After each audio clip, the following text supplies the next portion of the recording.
a Sunday, we've been meeting for the last 4 years in Silesian and English, trying to reach some of these 100,000 Sileti people.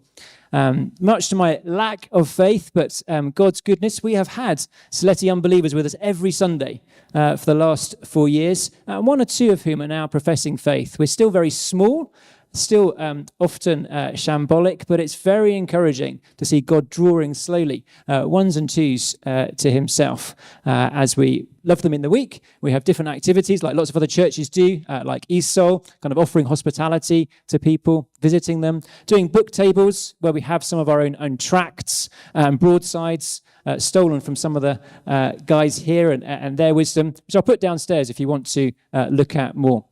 But that's more than enough about me. I don't know everybody on the panel, and I'm sure you don't either.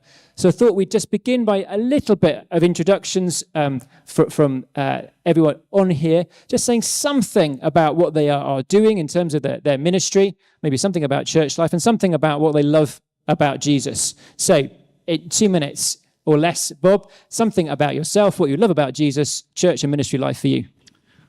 So I am an evangelist, an independent evangelist based in London. Of late, I find myself organising things like this, or going to things like this and doing talks, or organising things outside and away from the corner. It was from the corner and YouTube that most people have come to know about me. I go to a high church, so there's lots of beautiful liturgy there.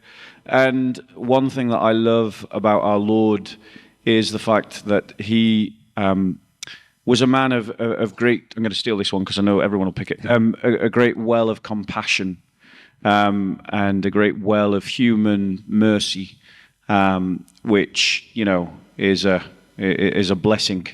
And he expressed that to the worst and the wretched, which gives me great confidence. Because if the figures in the Bible can get into heaven, then thanks be to Jesus, so can I. Absolutely. Chris, same for you. Is this thing on? Yeah. Hopefully. Hi, so my name's Chris. I'm Chris at Speaker's Corner. I've been a Christian since I was 17. My first kind of ministry, if anything, was to those who are from the secular background. They were more atheists because that's kind of what I was involved in. A lot of people I knew were secular, and I wanted to preach the good news to them. But I ended up finding Jay Smith, and then later on I ended up finding Bob, and I got involved at Speaker's Corner, and I found that I was being called to give ministry to Muslims. And that's what I've been doing. My ministry is mostly online these days, although I will be at Speaker's Corner this Sunday and hopefully getting back into more of a rhythm of going there. And yeah, one thing I love about our Lord Jesus Christ is he is the way, the truth, and the life. He is the anchor and the foundation from which everything else flows. So when things get shaky, he's the firm foundation from which I can put both my feet on and stand firm. Absolutely. Thank you. Michael. Yeah, I'm Michael Jones. I run Inspiring Philosophy, YouTube channel. Mostly what I do is the YouTube channel. We make various videos. Lately, it's been a lot of reaction videos, shorts, and live streams. And we're breaking more into Islam as of the past few years, ever since I got challenged to debate child marriage, sort of awoken a hatred of Islam for inside of me on that day. So yeah, we're doing a lot of that stuff. Day to day, we typically are just making a lot of different videos, putting them out, trying to get at least 4 or 5 out a week on the internet. But we put them on TikTok, Instagram, YouTube, Facebook, everywhere we can possibly put them. So we're putting out a lot of stuff like that, and that's day to day typically what we're doing. So a lot of stuff around that. And something about Jesus? So yeah, one of the biggest things for me is just the way Jesus was just a suffering servant.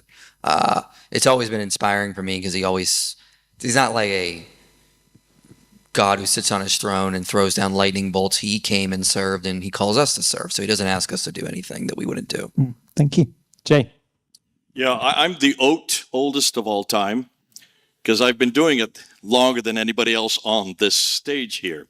And it's been great to see this whole new generation. Aren't these guys amazing? It's just terrific. And I'm looking at so many of you, guys and gals, who are taking up the baton that we started, and we are now passing it on to you. And I think that's the thing that I'm working on most right now. I do have a YouTube channel, Fander Films, but we've started this Master of Arts program in the United States, and we have about 350 students who are training up in apologetics and polemics, so it can be used all around the world. And then as far as what I think about Jesus, my goodness, I don't think I can do a debate or a discussion without bringing him into it, because he wins every debate for me. He wins every discussion. Isn't it great that the people that we're working with, the Muslims, the one thing they always want to hammer us with is the person we want to talk about. They're the ones that bring up Jesus. God bless them. They're the ones that bring up the Bible. God bless them. What better subject do you want to talk about than those two? They're the easiest people to work with. Right. Thank you, Christus Victor. Thank you. And David of Speaker's Corner. Hi, everyone. David from Speaker's Corner. So I've been a Christian my entire life. I was born into a Christian family. I have always been around Muslims in one way or another. I did spend time living in Nigeria, which, as some of you may know, is quite overrun with Muslims. So they've always been around from when I was a kid up until now. I will say what's been interesting in the last couple of years is they've been more loud and boisterous than they were in the years that followed, at least in my personal experience. And so following on from passing on the baton, like Jay Spitz just talked about, I'm one of those who trying to pick it up and run with it and see how far I can get. You'll normally find me at the corner, trying to debate, but mostly getting people running away from me. It must be something about the way I look. I'm not entirely sure. But it's probably the voice too. I think, actually, you know what we should do? We should both get on stage at the corner, and both of us need to give a speech. You start, I finish it, and then the Muslims run. I think we'll surely do that. What a voice. Doesn't he have a great voice? I try to. And Yeah? Appreciate it. And I'm also a part-time God Logic impersonator, so when he's busy, I take over. So you can call me Avery if you want, just going forward. And very lastly, the thing that I love about Jesus, to encapsulate it, I'm actually going to take this from a friend of mine. I have an Orthodox friend who taught me something interesting. There's a notion or an idea that is said about Jesus, but also about Adam in the Greek. So he is a whole anthropos, and effectively that just means the man. So it's normally ascribed to Adam, as he is the first man. But it's more correctly applied to Jesus because he is the man. He is the one that we all want to be like, aspire to be like, and will be like when we see him again. So I think that's a very resounding notion for our Lord Jesus Christ. thank you very much. Thank you for sharing and introducing yourselves. Now, the title for this panel is The Islamic Dilemma. Put your hands up if you know what that means. That's good. That's good. I'm not entirely clear. So, Bob, what is the Islamic dilemma? And we'll go from there. As I understand it, it is that the Quran, it's a particular argument that David Wood and others are pushing quite a lot, and Chris is leading on that from our end, where we just point out the fact that the Quran affirms the Bible. But if the Quran affirms the Bible as true, then Islam is false. But if the Bible is false, then Islam is still false because the Quran affirmed that which is false. And so this is a dilemma. Whichever way it plays out, Islam ends up being false. So that's how I understand the dilemma. Chris, would you agree he's summarized your position well? No. No, that's yeah, great. That's spot on pretty much. I think the Islamic dilemma has a lot of branches to it. There's a lot of different places it can go. But broadly, yeah, every branch is the same thing. It says something, it confirms something that simply cannot be the case. Therefore, it's not coherent, so it's wrong. And that's every branch of the Islamic dilemma. Can you show us just one example before we move to others of what you mean? Okay, so you can the Quran talks about the people of the book. Now that is understood from their paradigm as being the Jews and the Christians. Okay, great. Now the Quran came down at a particular place and a particular time in history, the 7th century, Arabia, the Hijaz. The issue we're going to have is we're going to have something like a Muslim saying, the Quran is for all mankind. It's for everyone. It's God's final revelation. It can't just be for a small group. It has to be for all people. But then on the other hand, if you're going to say, well, okay, well, if we look at this in this historical context, and we look at who the Christians and Jews were, that particular group which is mentioned in the Quran, what are they like? And if it's not all Christians and Jews, it's just some, then you end up with a book that actually doesn't actually speak truth for all mankind. It's actually only talking about a very specific group of heretical Christians and Jews in the Hijaz. That's one potential sort of cutoff for the Islamic dilemma. The other one is the fact that, okay, well, maybe it does mean all Christians and all Jews across the whole world. Okay, great. But the Quran tells them they need to be accountable to their book, to the Injil and to the Torah. But all of Christianity at this point, across all of Christendom, for example, were Nicene Creed believing Trinitarians, apart from small heretical groups. Now, there were issues after the Council of Chalcedon in 451. There were some issues about Jesus' nature, but they all affirm the Nicene Creed. So all of a sudden, what's the Quran just done? It's now got a moral dilemma. The Quran is telling these Christians to follow their book, and they have the scripture, but we know we know what all of the churches had in terms of their canon. What does it say? It says that Jesus is Lord. He's the Son of God. He was crucified and he was resurrected. So now they're morally accountable to follow those beliefs. But they can't be, because that would mean the Quran is incoherent and self-destructs. So that's just two examples. Thank you. So that's, and you've kind of been doing some of that on YouTube. David, have you kind of given something of this dilemma on the ground at Speaker's Corner on the ladder, and how has it been received? Yes, both as David and as Avery. Yes, we have we've both given this quandary to people online and in person. So, in terms of how it's received, I hear a lot of no's coming back at me. No, it doesn't say this. No, it doesn't say that. Yes, the Quran says the Bible is corrupted. The challenge then would be to show us where. And all of the verses that they can bring from the Quran do not explicitly claim that the notions in the Bible are wrong. Instead, they chastise or criticize certain groups of people for either misrepresenting some text, changing words in their place, or covering up words that are there. No one is actually saying, or the author of the Quran isn't saying a wholesale corruption of all the texts that the Christians and Jews have exists. So in terms of the responses that we're hearing, the only, I guess, notable ones are coming from the online space. And they're quite humorous in their response, because what we're hearing currently is that the Quran is not affirming every word in the Torah and the Injil or the Bible, but it is giving a general affirmation of the core teachings of these texts, such as, and only, there is one God. And that is the extent to which the Quran is apparently affirming the Torah and the Injil, according to the replies that we've heard. But one quandary that I then place back to them is in the context that the Quran was revealed in the 7th century. Often the Quran will have these lines such as, has the story of X not reached you? Recall the story of Mary when she, recall the story of Jesus when he. You wouldn't be able to recall any of this if the source text for these stories weren't present with the people who the Quran is responding to. And so that's something that I also raise. And as far as a response, I'm not getting anything substantive from them. Nothing yet. Michael, would you have anything to kind of add to this discussion so far in terms of how you've used it or not?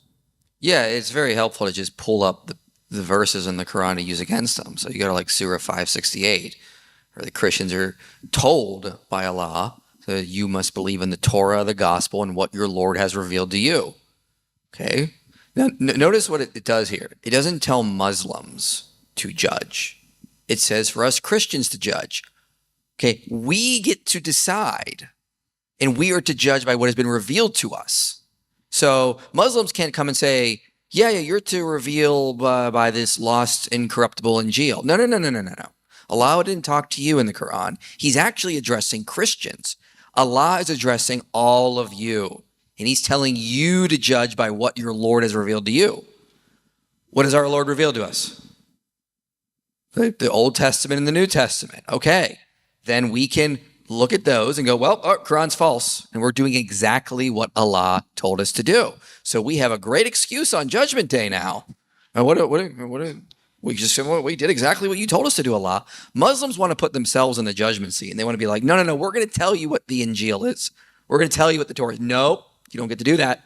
Allah isn't talking to you. He's talking to us. He's telling us to go by what has been revealed to us. And we have the New Testament. Sorry, you don't get to decide what has been revealed to us. And they got nothing for that because Allah does not tell them to judge. They'll try some loopholes, like they'll try to go to like Surah 548, which we can talk about with Muhammad there. But it's not because Allah talks to Christians. We're in the judgment seat on this, and you need to use that because you cannot let them tell you what is the gospel. No, you get to decide based on what God has revealed to us. And just between ourselves, then, what other kind of dilemmas are there be or internal contradictions? So we've talked a little bit about the Torah and the Injil confirming and therefore denying the Quran. What other internal contradictions might you want to push? Anyone? Let me go and give one that follows on from what he is saying. And that is the Quran then instructs Muslims also to go back. And it says very clearly, if you have any question, chapter 10, verse 94, chapter 21, verse 7, if you Muslims have any questions, go to those people who have been given the Tawrat and the Injil, the Torah and the Gospels. So they are good for them to go back to. So if there is a problem with the Quran, the Bible itself, then why in the world is it telling them to go back to a corrupted book? Chapter 4, verse 136, for I have given you both the Tawrat and the Injil and your Quran as a revelation for you. So it's telling them again that the Bible is alongside the Quran. And one of the things I love to ask them is, okay, is there any reference in the Quran that says there is a problem with the Bible? There is this corruption that you're always talking about. And in 40 years, I have yet to find one verse. It's just what you're saying.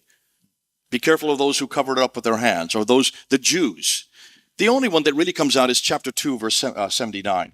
And chapter 2, verse 79 says, be careful of those Jews who do not know the book. They would guess and write the hand with their own book. So these are Jews who do not know the book. They would guess and then write the book with their own hands. Well, if they don't know the book, that's obviously they're not talking about they don't know the Bible. So they would guess, what are they writing? Well, what are these referring to? These are the apocryphal accounts. These are the Jewish apocryphal accounts, which the Quran is full of. And they say, let's see exactly what is warning you of. Beware of those Jews who write with their own hands. They know not the book, and they write with their own hands. What is that? Well, let's try chapter 5, verse 31 and 32. Let's see this great verse that you're talking about that says, O children of Israel, for there are those who do not know. Let me get it right. O children of Israel, do not take the blood of one, for he who takes the blood of one is if those who take the blood of one, let me get it right. As if he kills everyone? Something like the blood of the one. No. He who takes the blood of one is if he takes the blood of all. He who saves the blood of one is if he saves the blood of all. Now, Muslims love it because that is the verse on peace. But no, it isn't. That comes from the Targum of Jonathan ben Uzziah. We know exactly who wrote it. We know when it was written. We know why it was written. That is the very thing that chapter 2, verse 79 is warning you about. And you can go from reference after reference. Chapter 21, with the story of Abraham there, who is building the Masjid al-Haram, which they believe is the Kaaba. That comes from the Mishnah of Rabbah, written in the 2nd century. The story of Solomon and the hoopoe bird. Isn't that a great story? I wish I had that in Sunday school. It's not in our Bible because it comes from the 2nd Targum of Esther. These are the things that chapter 2, verse 79 is warning them of. So it's our own goal. In fact, it's shooting itself in the foot.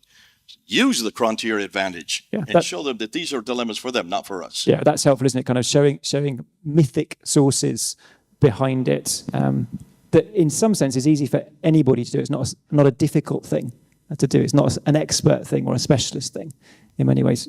Michael? Yeah, there's another dilemma you can use, like Surah 355 and Surah 61:14. Jesus is told his followers will be made uppermost. Oh, okay. Well, who were the followers of Jesus that were made uppermost? Well, the Nicene Christians were. So it says, and you can even add Ibn Ishaq. Ibn Ishaq in the Sirah on page 653 says, who were the followers of Jesus? Well, 2 of them were Peter and Paul, who went to Rome. Oh, that evil Paul, yes. Well, Ibn Ishaq says that was one of the followers. So who were made uppermost? Well, it was the Nicene Christians. Okay, so if Allah is right and we were made uppermost, okay, well, then the Quran is wrong because they were believing theology and pushing theology that contradicts the Quran. But also, if those are not the followers of Jesus, then the Quran is also wrong because it confirmed early followers of Jesus that did not teach Islam. So it's another dilemma. Thank you. I think you can sort of categorize the dilemmas as contradictions against science, contradictions against history, contradictions of internal logic. So, there's the story of Moses and the Pharaoh in two parts of the Quran, and in exactly the same place in both stories, the words that are either ascribed to Pharaoh's advisors said to Pharaoh, or to Pharaoh said to his advisors. The like synoptic problems. I often find that these kinds of arguments are best used as counterpunches. So you wait until a Muslim establishes a standard by his attack upon the Bible. So he like with Avery and Paul, like when with Avery's Paul's presentation, you wait until the Muslim da'i has established the standard. Oh, synoptic contradictions mean that the Bible can't be trusted, or historical contradictions mean that the Bible can't be trusted. And then once they've established that standard, you identify it, reverse it, and give the counter example. One example that I love was given by Father Zacharias Boutros of the Coptic Church, where he talked about, the fact that Muslims often boast that no one can match the words of Allah. But there's an entire chapter of the Quran, which is the chapter of the jinn, in which there's a lengthy speech by the jinn in the Quran, and these are the words of the jinn. And Allah is therefore testifying that this speech by the jinn is equal to his own words, because it's in the Quran. So this challenge of produce a surah like it has already been met. The jinn did it for us. So, that's just another one. Thank you. Chris, would you add any? Yeah, I just want to add one thing as well. There's something that the more I've been going through the Quran, I've been part of David Wood's project to just go through the Quran on a surah by surah basis, looking at any ayah that has anything to do with the Islamic dilemma, taking note of it and just analyzing it, looking at tafsirs, and trying to see not just like with particular verses, because we 66 to 68, 43 to 48. We know a lot of these, and these are great. But I think it misses just the overwhelming holistic approach of the entire Quran. The entire point of it, apart from a few particular surahs that have their own agenda, is trying to convince the Christians and Jews as a primary objective that they ought to believe in Muhammad because Muhammad is a prophet and their covenant with Allah is binding still in the 7th century. What that means is you need to follow all of the prophets from their perspective. Adam, Ibrahim, Musa, Isa. You need to follow all of them, and then notice that Muhammad is prophesied in your Torah and Injil that you have with you in the 7th century, and therefore accept Muhammad as a prophet and believe in Islam. This is one of the main arguments in the Quran over and over and over again, and it actually puts blame on the Jews and the Christians for failing to follow their covenant. But here's a really interesting question. If the previous scriptures have been corrupted, the Injil and the Torah, then before Muhammad came, before he was ever on the scene, according to the Quran, the Christians and Jews, say for example, 500 AD, right? So it's before Muhammad came. Jews and Christians are still accountable to what they have with them. But we know from the manuscript evidence what that was. We know the kind of beliefs and doctrines the church had. What does that mean then? It means the Quran is telling us, hey, you're going to be accountable to hellfire unless you follow the covenant with Allah found in the Bible, the biblical text. Great. It couldn't be more clearer. It's self-refuting. It demonstrates that the author or authors of the Quran did not fully understand what the Torah and the Injil contained.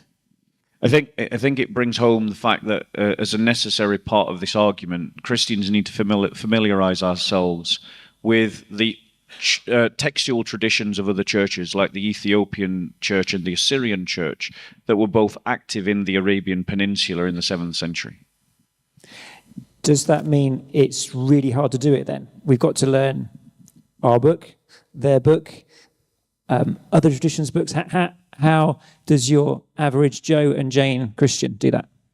I think the Islamic dilemma works at different levels, and you can take it as deep as you want. And each layer of argument that you add on to the Islamic dilemma, requires more learning. But there's a very basic level that just requires a good use of the Quran. I've done it with Muslims that I've been speaking to. Just show me one clear verse in the Quran which says that the Injil is being corrupted. He's a very honest Muslim. He went away, he did the research, he came back and he said, I couldn't find one. So you can just do it at that basic level, but you can really strong man your argument, iron man your argument by adding extra layers of evidence, like the textual traditions of the Ethiopian and Syrian churches of their Bibles, and what they were doing, what they believed, and because they were the ones active in the Arabian Peninsula at the time. I mean, you could do it with one verse, as he said, there's layers, but Surah 29:46, Muslims are commanded by Allah to say, we believe in what has been revealed to us and what has been revealed to you. So a Muslim tries to convert you. No. You're supposed to say you believe in what we have been revealed. You're not supposed to say our scriptures are corrupted. You're commanded. And so you've one verse. That's all you need. But you can use all the other ones too. Again, it's everywhere in the Quran. It's like whoever wrote this had no idea what was in the Bible. I just want to add one thing as well. There's been a lot of pushback to the Islamic dilemma from Muslims. All the Dawah guys, they talk about this quite a lot now because they know it's effective. They know it's effective. Their communities ask them for it. Here's a little trick. When you see a Muslim channel produce a video about a particular topic saying how to refute the Islamic dilemma, how to refute XYZ, this Quran contradiction, it's because there are Muslims behind the scene emailing them saying, I am struggling with this, Aki, my iman is struggling. Can you please give me an answer to this? And they get enough of these that they go, I've got to make a video about it. I don't think that any of the big Dawah guys like making these kind of videos about the Islamic dilemma because they know it's just silly, right? We've been looking at Sajid Lipman, he's been making responses. They've just been the most ridiculous responses you can imagine. There've been all these guys trying to respond, but they cannot. And they go down to these deep levels because they're trying to find any kind of way out. And what we've been doing is just meeting them at every level.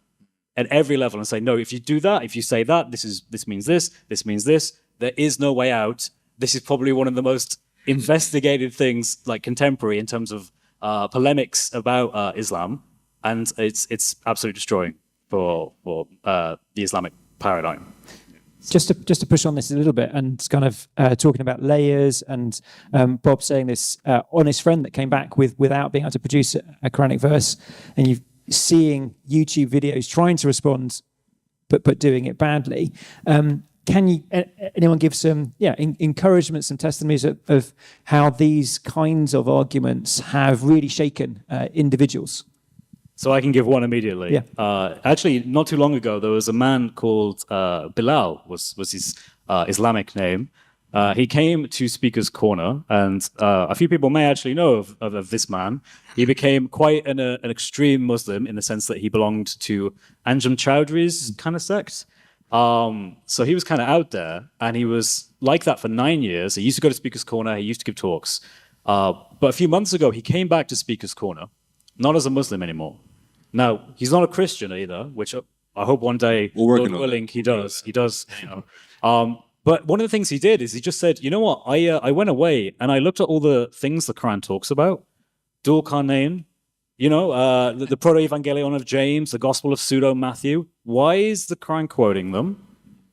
The Quran tells the Christians that and Muslims that the Injil is guidance and light, and the Christians have nothing to stand on unless they stand on the Injil. But the Quran also seems to think the Injil is these weird apocryphal things that Christians have never held as scriptural truths, and yet. And he was just mocking these Muslim Dawah guys that he used to believe in, that he put his faith in, saying, "Why didn't you tell me about Dul Qarnayn? Why didn't you tell me about Mary in the temple? Why didn't you tell me about these things?" Because he knows now that that's not correct at all. It's an obvious copying, and it's another part of the Islamic dilemma.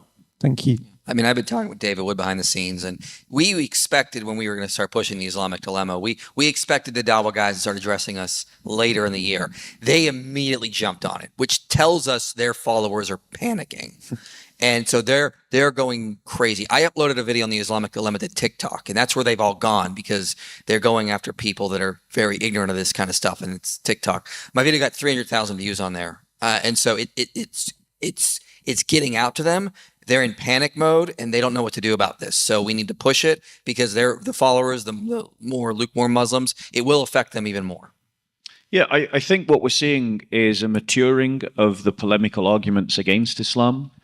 So, Jay and Hatun destroyed the myth of the one Quran.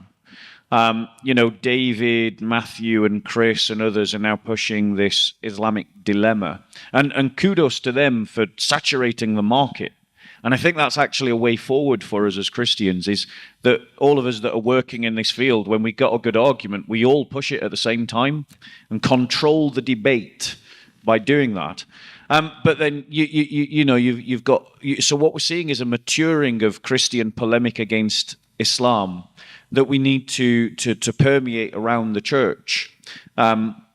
Because really, it's only in recent years that the church has been able to get hold of Islamic material, Islamic sources, read it for ourselves in a way where we're not dominated under an Islamic society and come up with these arguments.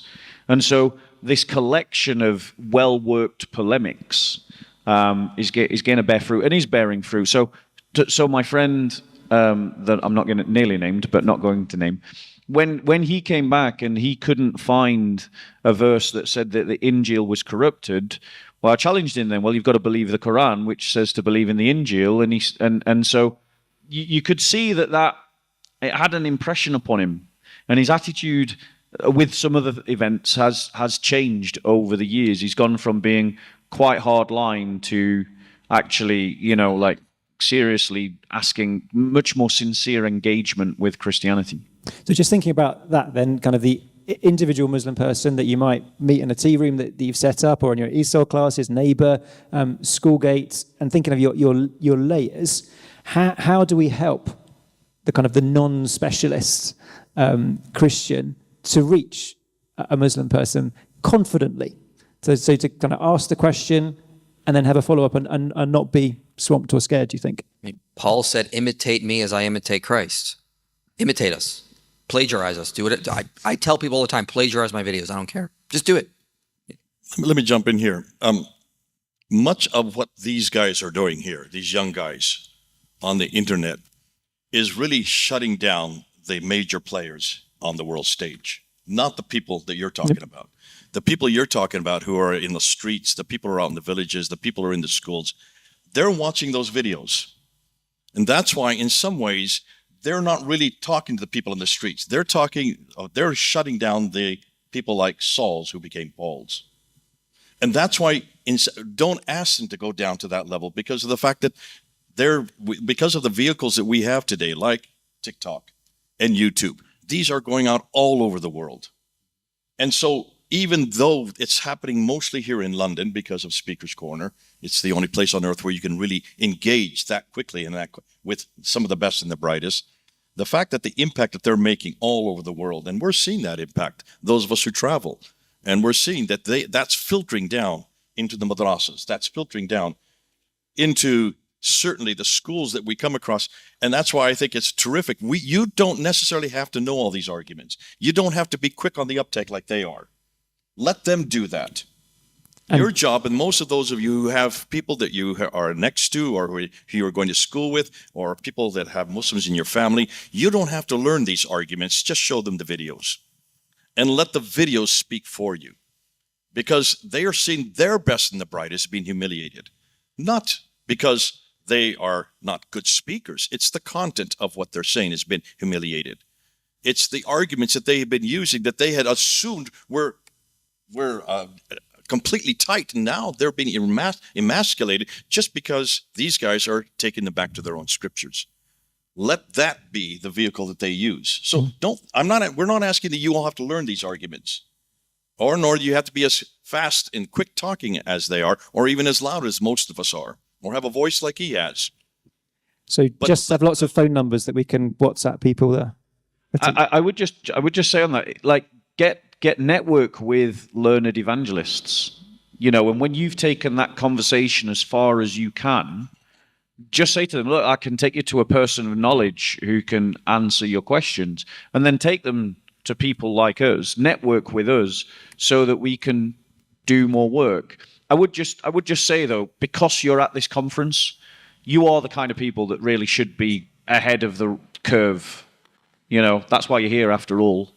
And then, you know, it can perforate outwards. So learn it to the level that you can, is all I would say. It's helpful. David. We can always do more, but I'd actually echo what Jay said. So in regards to just something as simple as sharing a video, I remember more than 10 years ago when I was still in school, I had my friends sending me Zakir Naik videos. 3-hour-long ones. Exactly, about how he was refuting Christians. Yeah. So that was in their minds an effective way of actually showing me the fruits of Islam. Now, I would send them back very lengthy notes as to everything he got wrong and misquoted.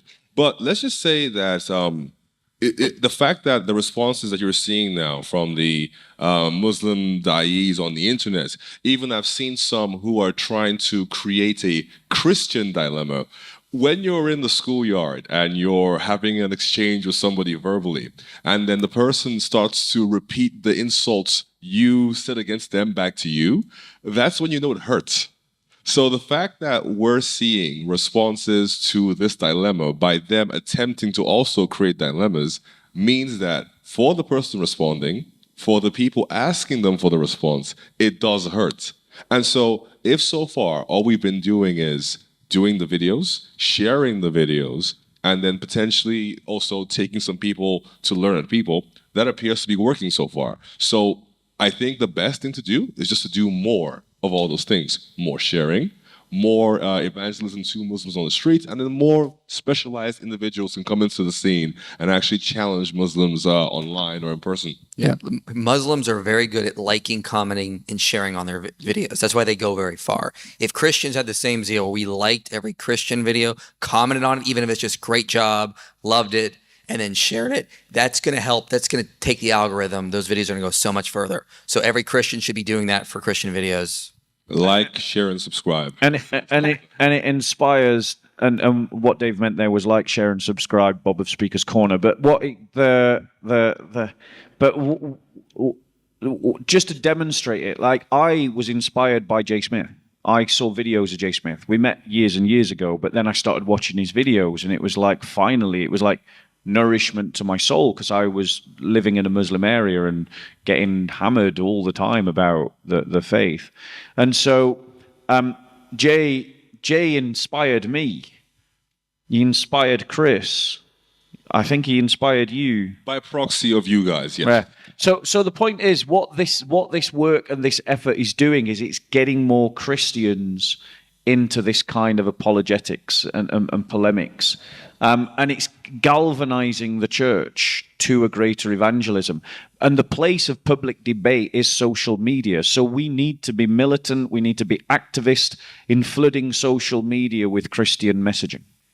Thank you. Just something that, having had been sent 2 to 3 hour Zakir Naik videos in the past, the most effective way I found, rather than writing out essays which people don't read in response, is actually sitting down and watching, which is absolutely painful, with the Muslim friends. Okay, we'll watch this together, because they want to say how great it is, but actually then pausing it every 5 seconds to say he's wrong here, he misquotes the Quran, he misquotes the Bible, but actually pausing it every time, and then saying, I've got a much shorter video to show you, will you watch that? Which, yeah, the short stuff is really helpful. Thank you. I think that is helpful, just to say there's lots of resources out there. We don't have to know everything. But as Bob said, if you're here, you should know a little bit more than the average. But all of us can pass things on to our congregations and friends to share with others. Now, to move on to be more critical, Jay, I've heard it say that you think this dilemma is useless. No. Did I say that? Oh dear, I'm in the wrong company then. Oh boy. What am I doing? To be more English, you've been critical of using this dilemma. We're going to have more. They wanted me up here. I didn't know what I'm doing up here, except this is not my area. We're going to intervention next. We're going to have more. We're going to have more of your. Let me answer that. I haven't finished yet. We're going to have more of your particular approach on Saturday. But why have you been critical of using this at all? Basically, they are correct. I use these arguments for 30 years. I started using this back in 1992, when my wife and I first arrived here. And I found that a lot of the material that I was using, we didn't have it as well polished here. We didn't have these quick comebacks like you all have now. We didn't have your mind. Correct. I used these arguments for 30 years. I started using this back in 1992, when my wife and I first arrived here. And I found that a lot of the material that I was using, we didn't have it as well polished here. We didn't have these quick comebacks like you all have now. We didn't have your minds. We didn't have your enthusiasm. We just didn't have your eloquence either. Well, we're talking about 5 of us. And I was the only one that had any Islamic background. And what we did do is we had to go and we had to shut down Muhammad. And we had to shut down his violence. And we had to talk about his misogyny. And it just felt dirty. I just felt dirty. I would go home and I'd say, oh, I'm so glad I don't have to talk about this man, Muhammad, anymore. But I had to do it the next week, and the next week, and the next week. And after a while, I just said, I'm getting sick and tired of talking about this man who I want nothing to do with. And I'm getting sick and tired of getting beat up also, because you can talk about the Quran, and they're not going to make a big ballyhoo about it. You can talk about Allah, and they're going to try to sit there and maybe even walk away. But once you mention Muhammad, it's like a switch turns on inside, and they go visceral. You do not touch Muhammad. And you can see why. That's all they've got. They want what we have. We've got Jesus Christ. Therefore, they're going to go to Muhammad. They have no one else they can go to as a paradigm, as a model. And so I just got sick and tired of this internal critique. I got sick and tired of reading that book, reading verse after verse. That just bothered me. And I just did not like all that, the horrendous stuff that I had to feed on. And that's why I said, for me, I've moved away now from the internal critique and let these guys do it. They're so much better. They're so much quicker. They're so much younger. And they have such a nice voice. And so for me, I love now that I don't have to go back and use this material. But you all need to do it. So I wouldn't say it's useless. No, I don't know where you got that word. I said, for me, I no longer want to do it. I want to go to the historical critique. And that's coming on Saturday. And you'll see why. We're going to go to the historical critique. But I know that some of you are not convinced, especially Bob over here. So we're going to have a debate in the panel on Saturday, it looks like. Yeah, so this is not an advert for the historical critique. But yeah, Bob, how would you respond to... Well, I mean, I like if you had the same meal every day for 30 years, I think you'd be pretty sick of it as well. But the thing about the internal critique is that it is like, to use a boxing metaphor, it's a series of jabs. And there's the occasional proper right hook. There's a proper right cross in there as well. But the wonderful thing about the internal critique is they're small, discrete, self-enclosed arguments, which are easy to learn, easy to repeat. And it's like it's death via 1,000 cuts. And we shouldn't give it up. And of course, we absolutely should criticize Muhammad, because Muhammad for the Muslim is the paradigm, which means if Muhammad did it, the Muslim feels that they could at least possibly do it.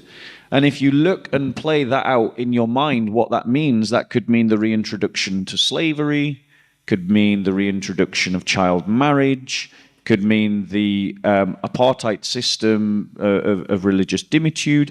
There's a lot of bad things that come with imitating a man like Muhammad, and we absolutely must critique Muhammad. But I would give a cautionary note, is just be conscious of where you're doing that. All right? Be conscious of where you're doing that, what company you're doing that. Because there was a recent episode in Bradford where someone criticized Islam, said it wasn't a religion of peace, on his street. He lives on a Muslim street. Within 24 hours, his car was on fire and his house was broken into and smashed up. To prove, obviously, that Islam is a religion of peace. And I mean, but we laugh because of the irony of it, but the point is that man's life has just been savagely attacked.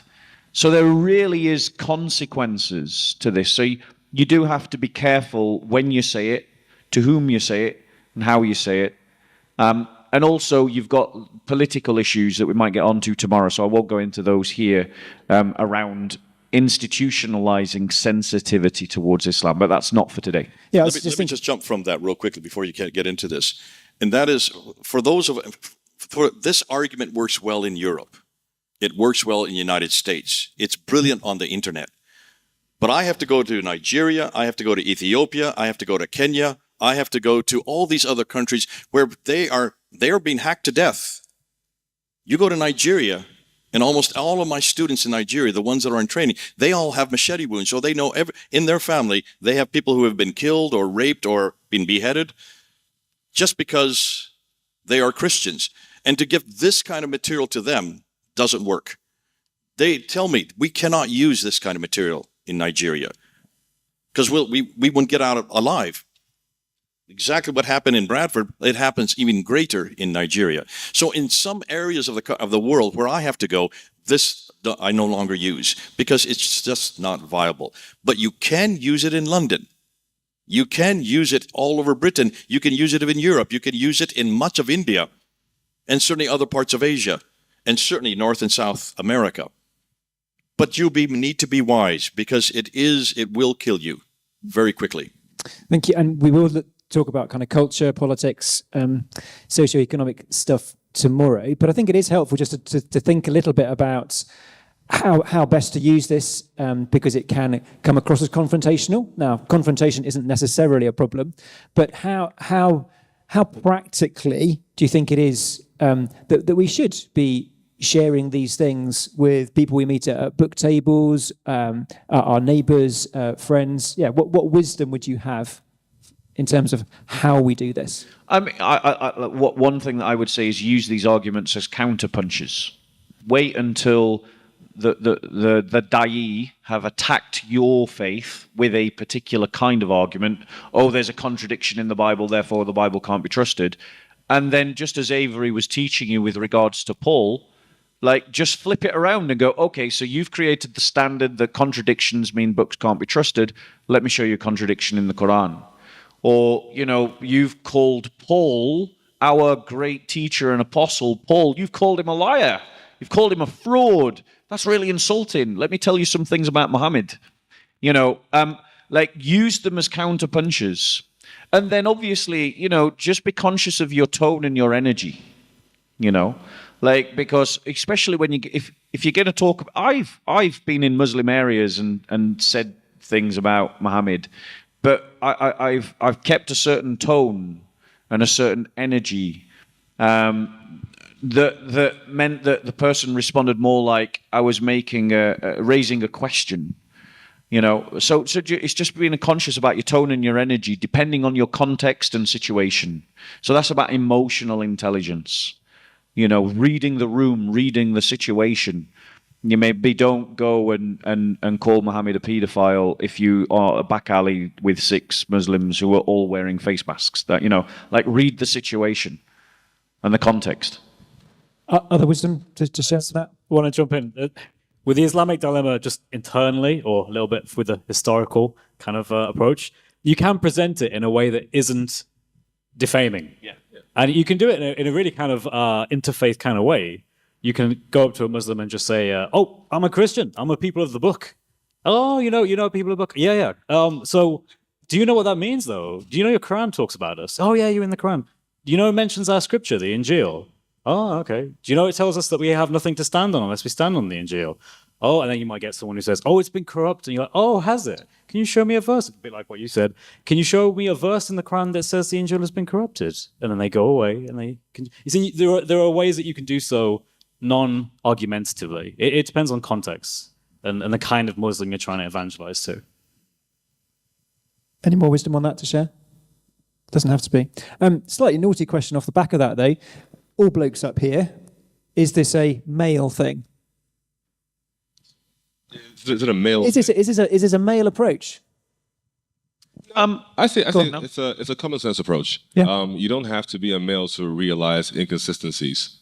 So if it's a Muslima, a Muslim male, and you're having dinner with them, for example, across the table, whether you're a guy or you're a female, ultimately, if the person who is a Muslim holds to an idea that their book is truly from God. And I've heard many, for example, Muslim women speak very passionately about the beauty of the Quran. If it is indeed so beautiful, then how do you deal with the inconsistency? Now, I don't think it necessitates you being a man to be able to have a look at something that doesn't make sense or that contradicts itself and then say it's wrong. Potentially, you might have a different reaction to this realization if you're a man versus if you're a woman. Maybe, for example, being very generic, the man will instantly look to attack or to defend. And then maybe with the lady, she might be a bit more insightful and then take it away and then come back with an answer. So I don't think you should restrict it alone to just women, but just like, again, just men, sorry. But the main thing would be the approach. Maybe it's a different way of presenting this to somebody, depending upon the particular audience you're trying to reach. Can I answer that real quickly also?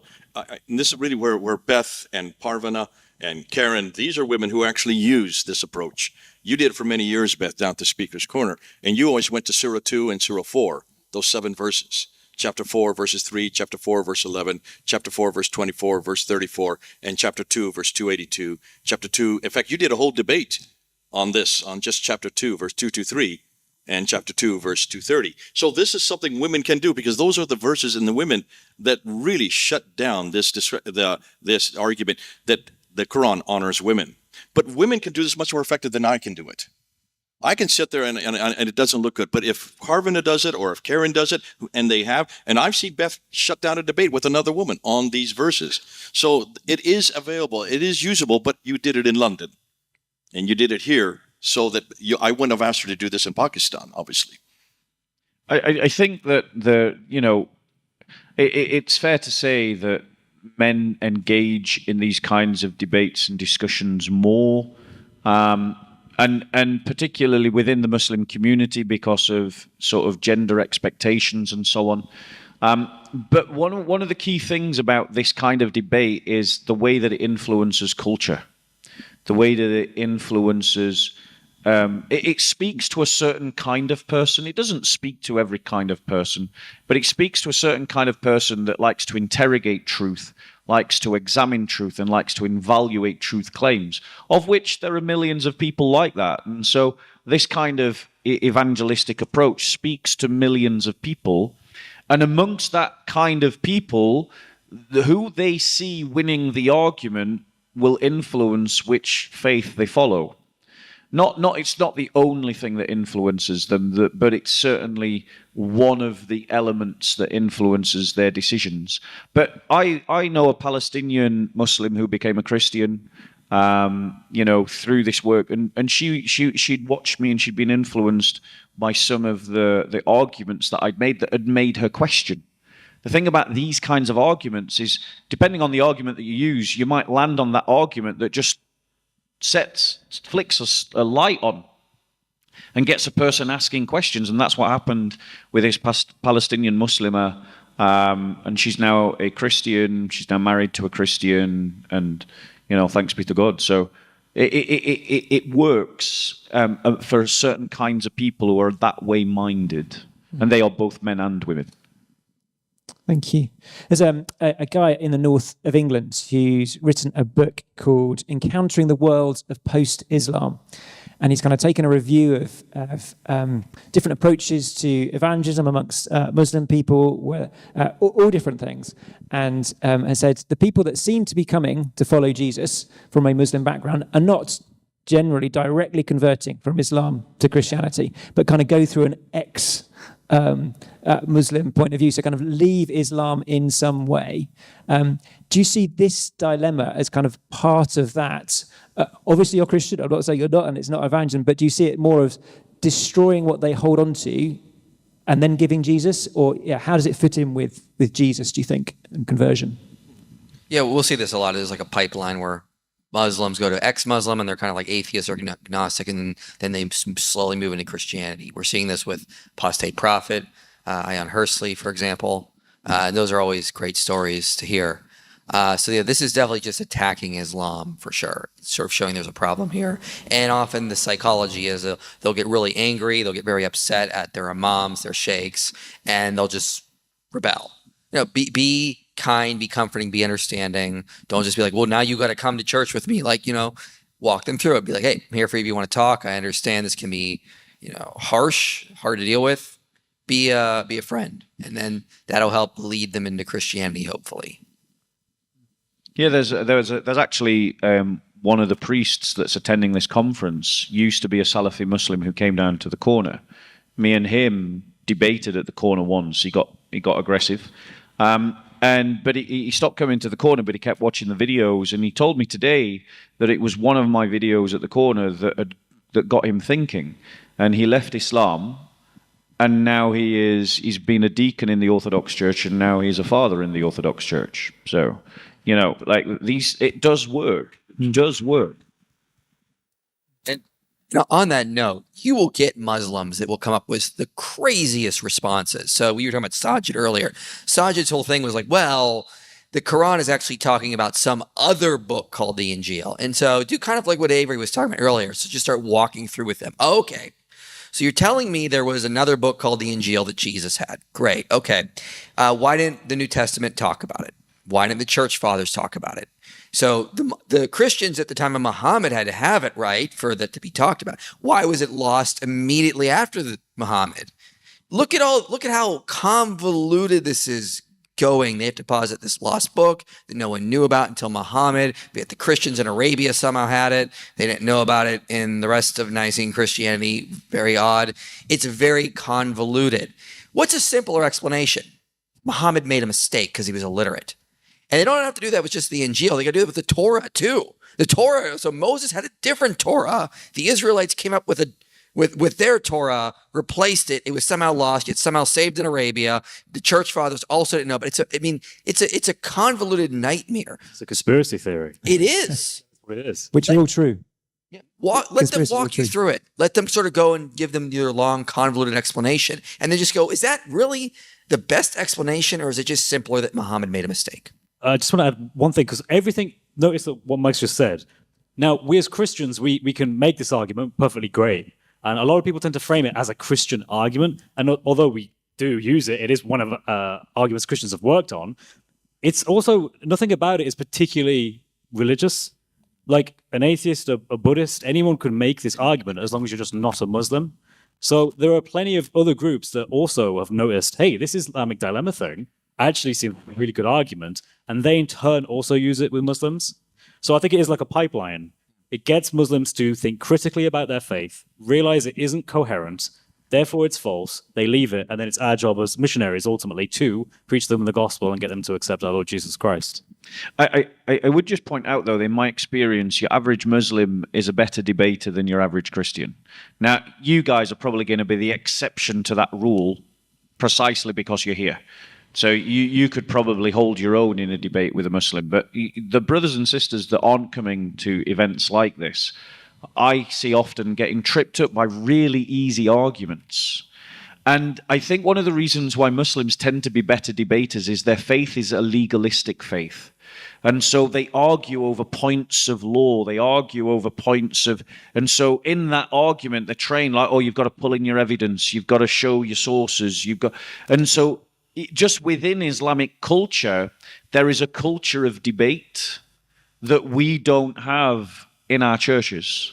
And I think that we need to improve greatly, and this is what this conference is for, improve greatly and change the culture within the church so that apologetics and polemics becomes a very normal part of church life. Yeah. I don't know if you're going to talk about retention. Are you going to bring a question about retention?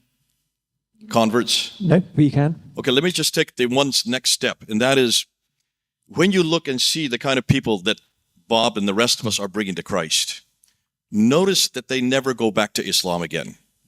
What we're finding is using the friendship evangelism and the friendship method, even more so the C3, C4, C5 method of contextualization.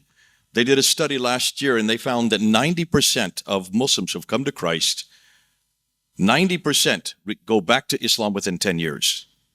If you love people into the kingdom, which we have to do, the difficulty is what happens when you stop loving them? Where do they turn? Who do they go to? They usually go back home again. And not all of us can keep loving them into the kingdom. At some point, there's going to have to be some propositional truth that needs to be added to that love. At some point, you're going to have to talk about Jesus' death and crucifixion. At some point, you're going to have to talk about the fact that Jesus, yes, claimed to be God. And yes, we do believe God the Father, God the Son, and God the Holy Spirit. You're going to have to get propositional truth in. And that's what they're doing. They're hitting at this level. And what we're finding is when people come through at that level, now it could be on the internet, it could be, yes, at Speaker's Corner. At that level, someone's going to have to bring them home and actually get them, introduce them into the kingdom of God, get them into a church. That's where the rest of you can come in. But what we're finding is those who do come in through propositional truth never go back to Islam because they actually understand why is it that they believe. I'm finding MBB after MBB everywhere I go, especially in America. I can't say here because I've been in the last 8 years in America. And all the conferences, I am so disappointed with the MBBs I'm meeting there because they don't even know why they become a Christian. They just love the fact that this person brought them to the faith and are still driving them to the hospital, getting them jobs, and teaching them English. But they really don't know who Jesus is. They have no idea of why they're a Christian. They just love being a Christian.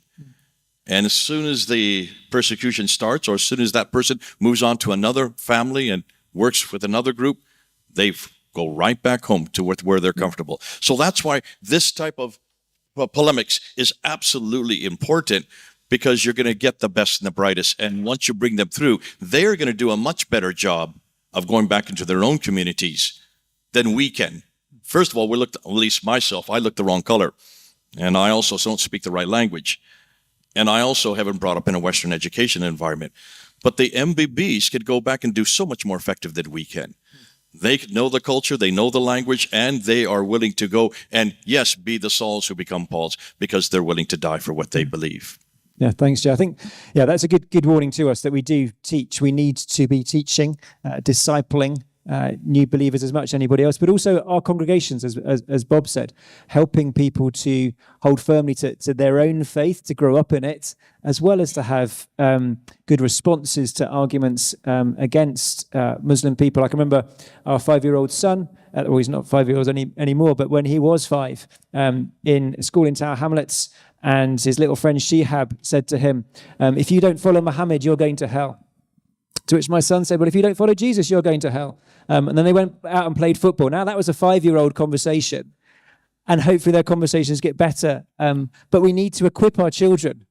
We need to equip our adults. We need to equip everybody to be able to speak boldly to Muslim people about these things. We should begin to wrap up. What one thing would you like us to take away from either this panel or today, each of you? What one thing would you like us to take away from this panel or from what you've heard or taught today? So I'm going to go real quick with this. Go for it. I want you all to understand just how influential this argument is and how successful it is being, how well it's being used by Christians, everyone here on this panel, but also others who aren't here today, and it is having an impact. Yeah. And we are seeing people's lives change because it is ultimately making people critical of Islam and thinking, hey, I don't think I've got the right idea about this Muhammad. I think maybe the Quran isn't actually as coherent as I thought it was. Even the Quran seems to talk about the Injil and the Torah passionately in a way that, it's like writing love notes about these previous scriptures. The Quran loves these previous scriptures. So, there's all these is it's changing lives. And I think that's really encouraging. So it's a really good positive note. Thank you, Bob. I would say if there's one thing that you take away from this panel, it's what I say next. The average age of a Muslim in this country is 27. The average age of a Christian in this country is 51. Who do you think is going to be dominating the social media debate in our culture and influencing the next generation of youth? It is more than important. It is critical that the church gets onto social media, masters the art of using social media, and uses social media to evangelize. That is the place of public debate. It is not the street. So, social media, use a dilemma. Michael. I want to deal with one objection the Muslims will use is they'll go to Surah 548. If you go to just the standard Quran translations, they'll translate it as that they'll say like the Quran is the supreme authority over the Torah and the Gospel. That's a lie. That's an abject lie. The word there is muhaimin, and it means guardian or confirmer. There's an Islamic scholar named Sean Anthony who was just on Twitter or X today saying it means faithful servant. So they'll do things like that. Like they'll show you translations where it'll say things like, oh, the Quran's the supreme authority or the criterion over. And you need to press them on that. Okay, is that what the early translator said? Is that what the early commentator said? What does the word actually mean? I mean, so be expecting that. That is their go-to argument, and it's based on a lie. The one thing to take away from this, though, is just how easy it is to debunk this world's second largest religion. That should tell you this is all a house of cards. Meanwhile, in Christianity, we have the resurrection argument. We can stand on a very powerful argument that historians have written so many large books on. Atheists and Christian, atheists trying to solve the issue, Christians advocating for the resurrection. This is a massive difference here. Thank you. Jay. Sorry, I've been told to go. But Jay wants the last word. Yeah. Exactly. Just to go off of what Mike was talking about, I want to just make two quick notations. So regarding the usage of the word Mohammed, so there's a verse in the Quran, and I can't believe I'm forgetting it, but it's definitely there. I can bet my left hand on it, not the right one. But effectively, it would be, it says something to the effect of men are the Mohammed of women. So let's say their interpretation of Muhammad as supreme authority is true. Does that mean that men are the supreme authority over women besides Allah and Muhammad? No, it wouldn't be the case. Something like faithful servant or protector makes more sense. And in that same context, if the Quran was a quote-unquote protector of the previous scripture, that would just mean that it confirms what is in those scriptures and isn't willing to see them being changed, despite the fact that the Quran at certain points severely disagrees with those scriptures, and that's a problem for the Quran to deal with, not the previous scriptures. And additionally, I would just like to say that for all those who want it, we all should hope that when we all grow up, we all sound like Jay Smith. Thank you. I asked to go last because on this question, if this had been 20 years ago and we would be on a panel up here, it would be just Beth and me. We were it. We were the only ones that were really taking on Islam publicly. Sam Solomon was doing so as well, and Patrick Soukdeo, and that's about it. Interestingly, none of us are from England. Beth grew up in Zambia. I grew up in India. Sam Solomon grew up in Sudan. Patrick Soukdeo, he grew up in South America. None of us were English.